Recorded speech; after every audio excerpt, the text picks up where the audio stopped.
दोस्तों, आज आप सुनेंगे ओ हेनरी की कहानी the shocks of the doom Hindi में।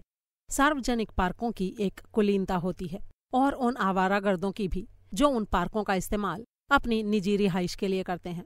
वैलेंस इसे जानता कम और महसूस ज्यादा करता था, लेकिन जब वो अपनी दुनिया से निकलकर घोर अव्यवस्था की स्थिति में उतरा तो उसके पैरों ने उसे सीधे मैडिसन स्क्वायर पहुंचा दिया। ये मई का महीना था। वैलेंस ने अपने कोट के बटन बंद किए, अपनी आखिरी सिगरेट सुलगाई और एक सीट पर बैठ गया। 3 मिनट तक वो अपने आखिरी 1000 के उस आखिरी सैकड़े का दुख मनाता रहा जो तब खत्म हो गए थे जब बाइक वाले पुलिस वाले ने मोटर गाड़ी की उसकी आखिरी सवारी का अंत कर दिया था। उसने फिर से अपनी एक एक जेब को टटोल मारा, लेकिन उसे 1 पाई भी नहीं मिली। उसने आज सुबह ही अपनी रिहाइश छोड़ दी थी। उसका कुछ फर्नीचर कर्जा उतारने में चला गया था। उसने जो कपड़े पहने हुए थे उनको छोड़कर उसके सारे के सारे कपड़े नौकर की बकाया तनख्वाह चुकाने में निकल गए थे। वो इस समय वहां बैठा तो उस पूरे शहर में उसके लिए कोई बिस्तर या खाना या स्ट्रीट कार का किराया देने का भी ठिकाना नहीं था। हाँ, अगर वो अपने दोस्तों से ऐंठ लेता, झूठे बहाने बनाकर ये सब हासिल कर लेता तो और बात थी, और इसीलिए उसने इस पार्क को चुना था। और ये सब कुछ इसलिए हुआ था क्योंकि एक अंकल ने उसे विरासत से बेदखल कर दिया था और उसके खर्चों को घटाकर 0 पर ला दिया था। ये सब इसलिए था क्योंकि उसने एक लड़की के बारे में अपने अंकल का कहा नहीं माना था। वो लड़की इस कहानी में नहीं आती, इसलिए जो पाठक अपने बालों को जड़ों की तरफ झाड़ते हैं उनको ये चेतावनी दी जाती है कि वो आगे ना पढ़ें। अंकल का एक और भतीजा या भांजा था जो किसी दूसरी ब्रांच से था और कभी अंकल का संभावित वारिस और उनका बड़ा प्यारा हुआ करता था, लेकिन उनकी कृपा या आशा से वंचित होकर वो काफी पहले दलदल में गायब हो गया था। अब उसके लिए फिर से जाल डाले जा रहे थे और उसे फिर से बसाने की तैयारी हो रही थी। यही कारण था कि वैलेंस शैतान की तरह शान से अब गहरे गड्ढे में आ गिरा था और उस छोटे से पार्क में फटे चीथड़े पहनने वाले पिशाचों में शामिल हो गया था। वहां बैठे हुए वो एक कठोर बेंच पर काफी पीछे को झुका और उसने सिगरेट के धुएं का एक छल्ला पेड़ की सबसे नीची शाखाओं पर छोड़ा। जीवन के सारे संबंधों, सारे बंधनों के यूं अचानक टूट जाने से उसे आनंद और मुक्ति का अनुभव हो रहा था, ठीक उस गुब्बारा चालक जैसा जो अपने पैराशूट को काट देता है और अपने गुब्बारे को बिना किसी कंट्रोल के बस यूं ही आजादी से उड़ने देता है। ये करीब 10 बजे का समय था। बेंचों पर ज्यादा ठिलुए नहीं थे। पार्क में रहने वाला वैसे तो पतझड़ की ठंडक से लड़ने के मामले में जिद्दी होता है, लेकिन बसंत की ठिठुरा देने वाली सर्दी पर हमला करने में थोड़ा सुस्त होता है। फिर कूदते हुए फुहारे के पास की एक सीट से एक आदमी उठा और आकर वैलेंस की बगल में बैठ गया। वो ना ज्यादा जवान था और ना ही ज्यादा बूढ़ा। सस्ते होटल में रहने से उसके अंदर से एक सड़ांध सी आने लगी थी।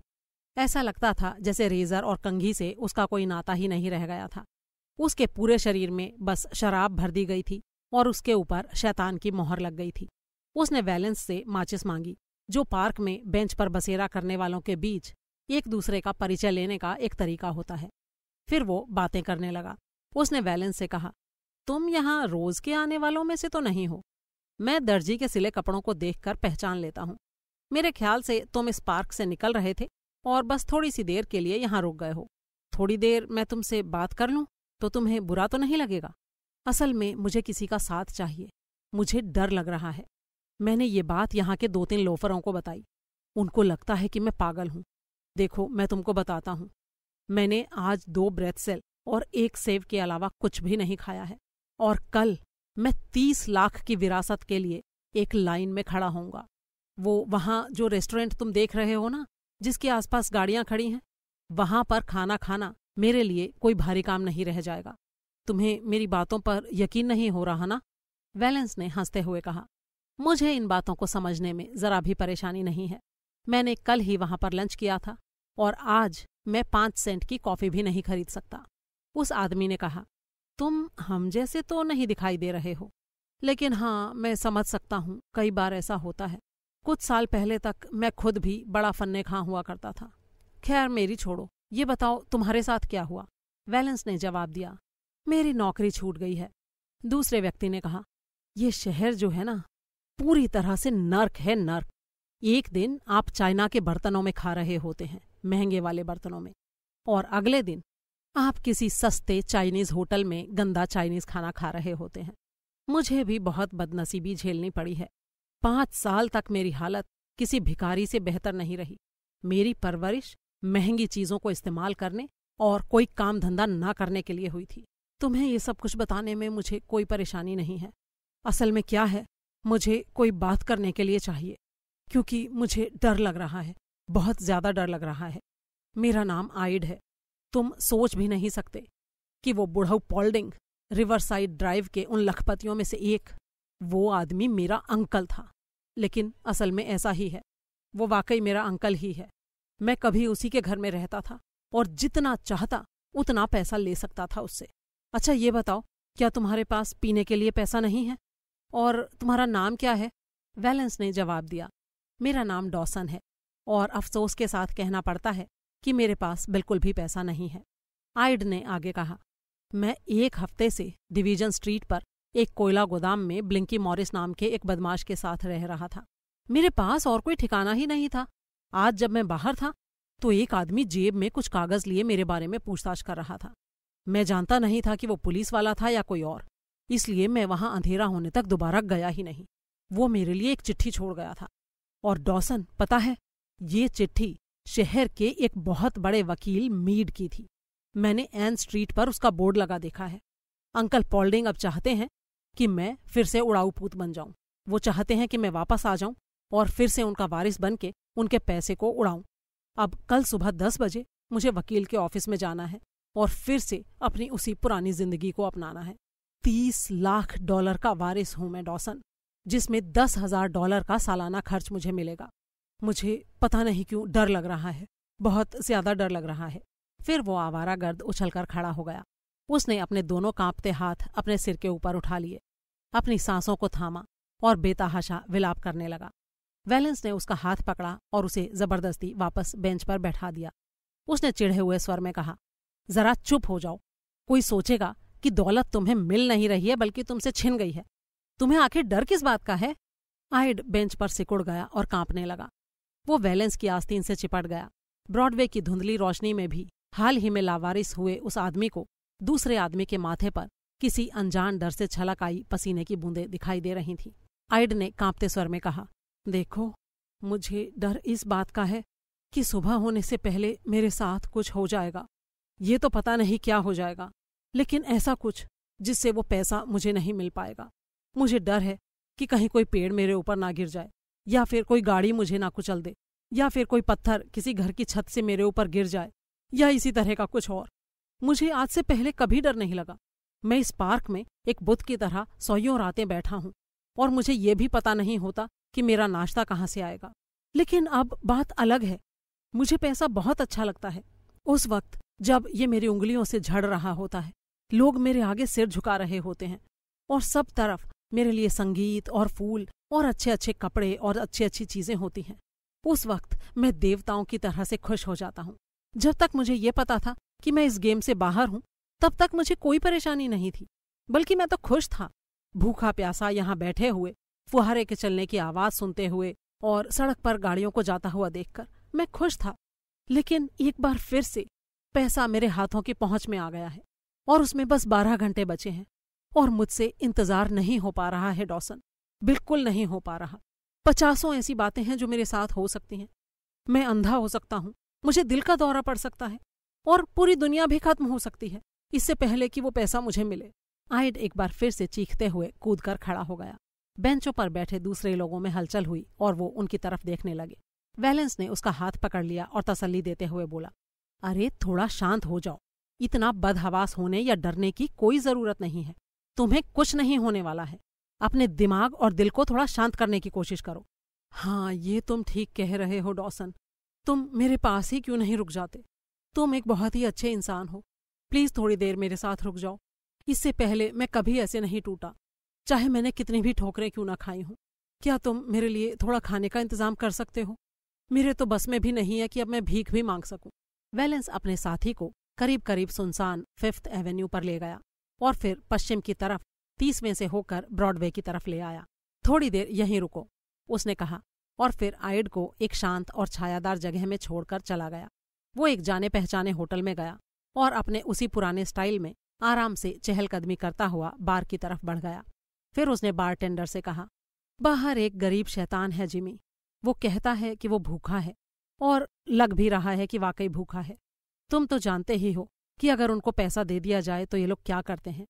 उसके लिए 1-2 सैंडविच बना दो प्लीज, और ये देखने का काम मेरा है कि वो इसे फेंके नहीं। हाँ हाँ बिल्कुल मिस्टर वैलेंस, सभी लोग ढोंगी थोड़ा ही होते हैं, किसी का यूं भूखा रहना अच्छा नहीं लगता। इतना कहकर बारटेंडर ने एक रुमाल में ढेर सारा खाना बांध दिया। वैलेंस उसे लेकर अपने साथी के पास गया। आइड किसी भुक्खड़ की तरह खाने पर झपट पड़ा। फिर बोला, 1 साल से मुझे इतना अच्छा मुफ्त का खाना कभी नहीं मिला। तुम कुछ नहीं खाओगे डॉसन? नहीं, मुझे भूख नहीं है, थैंक यू, तुम खाओ।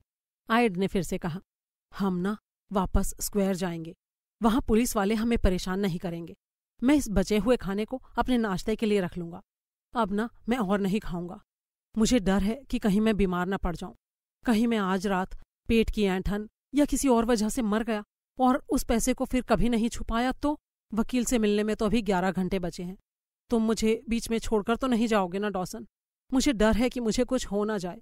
तुम्हारे पास ऐसी कोई जगह नहीं है ना जहां तुम जा सको? वैलेंस ने जवाब दिया, नहीं, आज रात मेरे पास कोई जगह नहीं है। मैं तुम्हारे साथ बेंच पर ही रहूंगा। आइड ने कहा, तुम मेरी बातें बड़ी ही शांति से सुन रहे हो। पता है मैं क्या सोच रहा था? मैं ये सोच रहा हूं कि जिस आदमी को हटाकर मुझे उसकी जगह ले जाया जा रहा है वो तो अपने बाल ही नोच रहा होगा।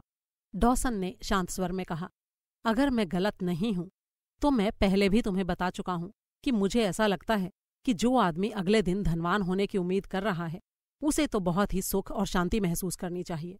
तुम इतने बेचैन क्यों हो? आइड ने दार्शनिक अंदाज में कहा, ये भी बड़ी ही मजेदार बात है कि लोग किस चीज को किस तरह से लेते हैं। ये रही तुम्हारी बेंच डॉसन, ठीक मेरे पास। यहाँ पर आंखों पर रोशनी नहीं पड़ती। और देखो डॉसन, जब मैं वापस अपने घर पहुंच जाऊंगा तो तुम्हें नौकरी दिलवाने के लिए बुढ़ऊ से किसी को चिट्ठी लिखवा दूंगा। तुमने आज रात मेरी बहुत ही मदद की है। मुझे लगता है कि अगर तुम मुझे नहीं मिले होते तो आज की रात मैं कैसे निकालता। शुक्रिया आइड। वैसे तुम इस बेंच पर सोते कैसे हो, लेटकर या बैठकर? और फिर अपने बेंच पर घंटों तक वैलेंस पेड़ों की टहनियों के बीच से सितारों को अपलक निहारता रहा और दक्षिण दिशा में डामर के समुद्र पर घोड़ों की टापों की आवाज सुनता रहा। उसका मन सक्रिय था लेकिन उसकी भावनाएं सोई हुई थीं। सारा संवेग जैसे नष्ट हो गया था।